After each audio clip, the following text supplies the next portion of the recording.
28 September 2025 अगदी थोड्या वेळापूर्वी आपण सदर जागेचे अपडेट घेतले होते।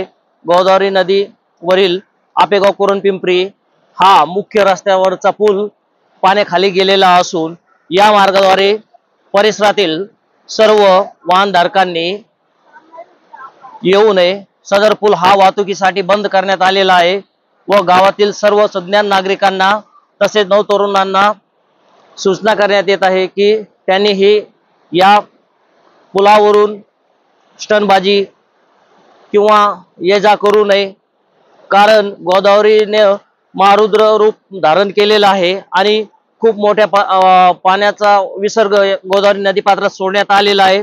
सर्वांनी काळजी घ्यावी, सतर्कता बाळगावी, सर्वांनी आपले मोबाईल सुरक्षित आणि चालू ठेवावे जेणेकरून वेळोवेळी आपत्कालीन सूचना सर्वांपर्यंत पोहोचतील व सर्वांनी सतर्कता बाळगावी, दक्ष राहावे।